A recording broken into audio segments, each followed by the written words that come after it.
All right, y'all.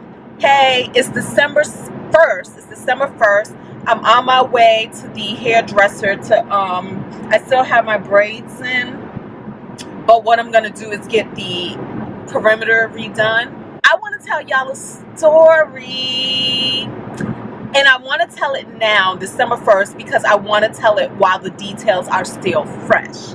So this is the story about how I met my man.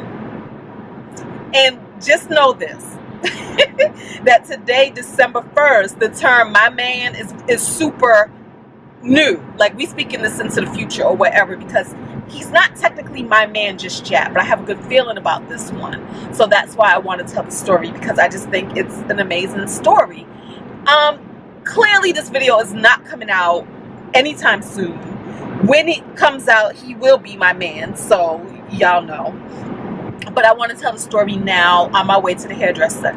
Okay, so this story has so many layers, so many moving pieces, and because we got time, we got to drive for about an hour. I'm going to tell y'all all the moving pieces. First thing is this.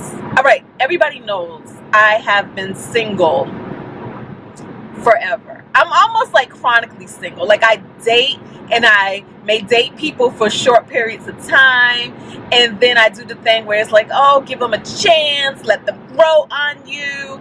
But before they grow on me, they actually get on my nerves. So I'm like, nope, because I'm spoiled. I'm spoiled by life.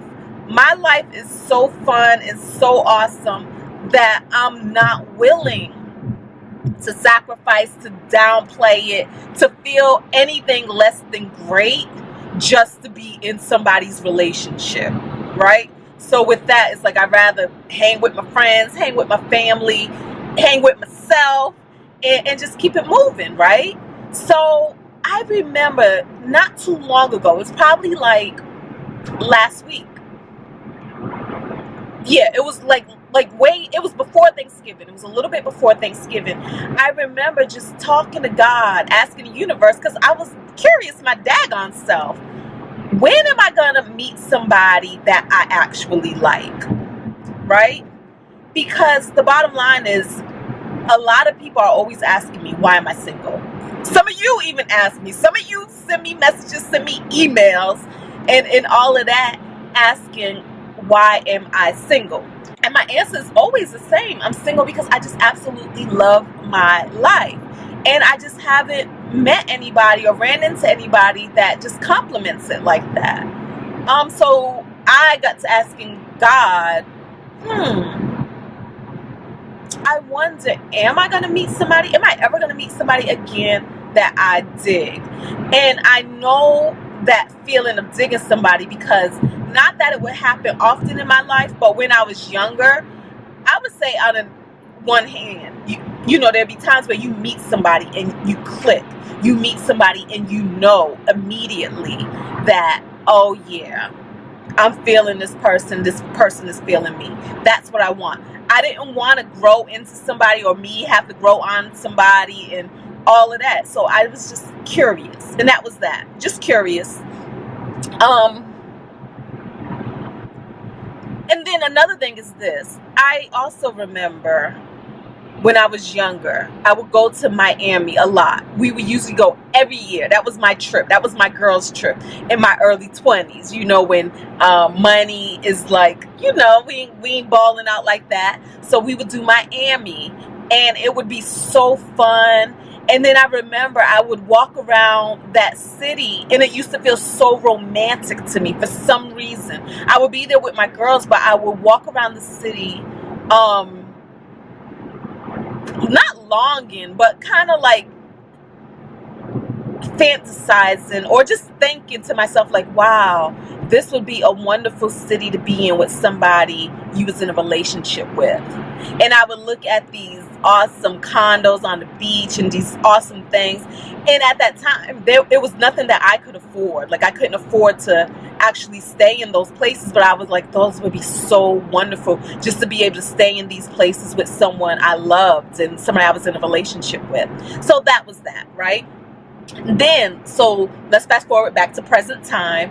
In present time, again, around that same time when I was asking the universe, and will I ever find somebody who I like again, that I'm excited about, that I'm passionate about? Will that ever happen for me again?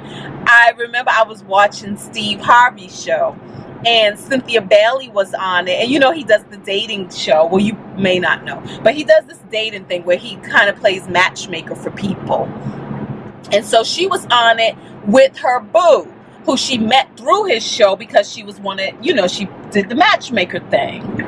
And they were still dating. And they was telling the story about how when she was on the show, she was actually going to pick this different guy instead of the current guy that she's with. And she was saying, well, the reason why she was going to pick the other guy was because she lived in Atlanta and he lived in Atlanta. The guy that she ultimately picked, that Steve Harvey coached her into picking, lived in California. He lived in LA. And she was thinking that was too far. She didn't want to do a long distance thing and da-da-da-da. I live in Atlanta. She was working with me. I live in Atlanta, Steve. I keep telling women, your soulmate, it don't matter, this is, man, where you live. That's true.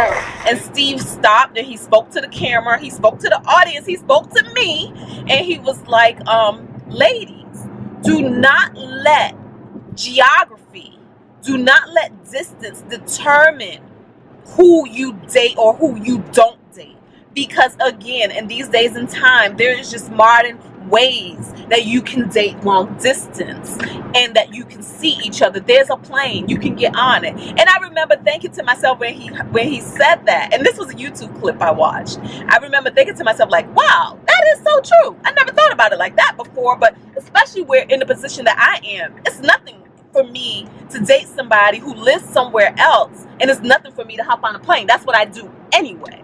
And I can afford it. It's within my budget, y'all. Y'all know I'm debt free. I don't have a whole lot of overhead, and I make pretty good money. So those were just some thoughts, and I was excited about it. And I was telling my friend Carla about it. I was like, I can actually open up as if I was going to get onto like online dating site or something. I don't know where I was going to open up. I didn't put a plan into place. I was just thinking in my head that I can actually open up my my list. You know, normally I would say, oh, I want somebody who lives close. I want to date somebody who's like, you know, within a reasonable distance. And I was like, oh, I can actually open that up.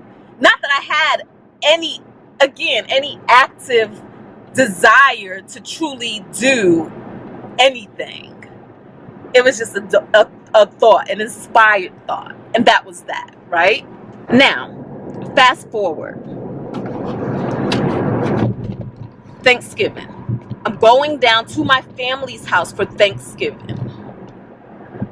And you guys know the story. No, back up. You guys seen the video about me going to Thanksgiving, right? I had made like about 2 videos where I'm driving to Thanksgiving. Then I made a video about getting a flat tire on my way to Thanksgiving, right? Y'all notice anything in that video? I'm gonna tell you what you noticed.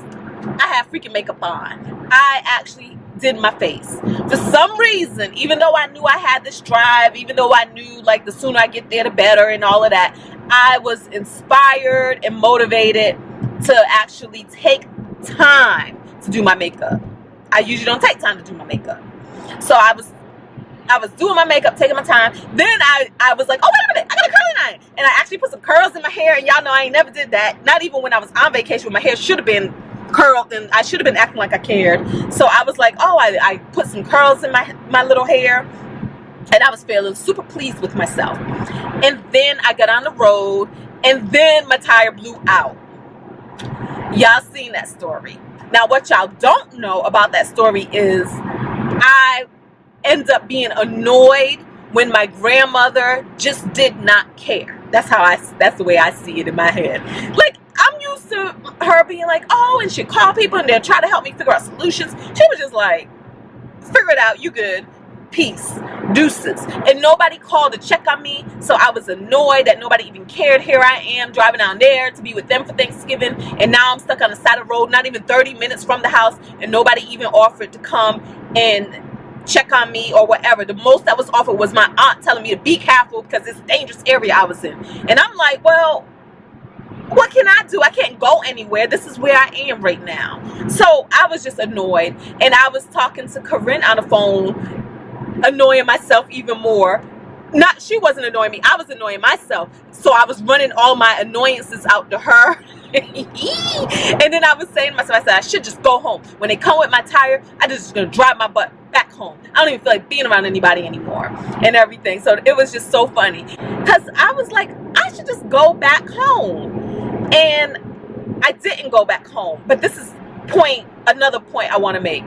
When great things are about to happen in my life, random stuff like that pops up. Like bad things don't happen to me, so they never get bad. I can say at most they're just inconvenient annoyances, right? And so that whole tie situation was an inconvenient annoyance. And this has happened to me in the past. And usually 3 things will happen to me in a row. And I know that something great is about to happen, because it's almost like it's trying to distract me, change my energy, lower my vibration, lower my point of attraction, throw me off course so that I can have a tantrum, pick up my toys, and stomp out the room, which is what I was going to do. That's what going back home would have been. Me having a tantrum and stomping out the room, right? But I pushed through, and I was like, and I didn't know that this was going to be 3 things in a row, because this was the first thing. So I didn't even recognize it like that at the time. So I get to Thanksgiving, and at the time that I'm pulling up at my grandmother's house, my cousin called to check on me, because he was like, he just heard that I was stranded. Like, they didn't even tell anybody. So at Thanksgiving, they just decided to start telling the story, like, oh, Tanisha's still not here. And so then he called, and he was like, where you at? I told him where I was at. I was pretending like I was still stranded. And he was like, all right, I'm putting my plate up right now. I'm on my way. I'm coming to get you. That made me feel better. And I just wanted somebody to carry y'all. And so when he did that, I opened the door and I bust into Thanksgiving. I told y'all in that video I was going to be a Thanksgiving surprise. And so I still ended up being a surprise, because they thought I was still stranded 3 hours later, y'all. And so I bust up in the room like a whirlwind and just started going into my story like y'all didn't care about me. But at this point, it was the energy of fun and games. And I was saying, this happened, and just telling my story. I do that sometimes. I'll bust in and take hostage of a room. And so it was funny. People were laughing. And then I remember there were some other people there, and my family started introducing, like, oh, this is Stephanie. And Stephanie is my cousin. She's my cousin through marriage. She's been in my family for, I'm going to say 7-8 years. And I love that girl. She is the bomb. She is so sweet. And that is my girl. So they was like, oh, this is Stephanie's mother, and this is her sister, and this is her brother. And I was like, oh, I was wondering who you light-skinned people were, right? Because like I said, nobody told me that we were having like out-of-town guests coming for Thanksgiving, or any guests for that matter. You know, nobody said, oh yeah, by the way, blah, blah, blah, blah. You know, just in general conversation. So I had no idea. And then also with that, you know, with Stephanie, I knew Stephanie had a sister, but I never knew that she had any other siblings. So I just assumed that maybe the guy was the sister's husband or something like that, hence her brother, because just like Stephanie's my cousin, because she's married to my cousin. So I didn't think anything of it. I can't get you out of my mind. It's like I feel it for the first time. Been thinking about you all night. I've been searching for this all my life. You're just not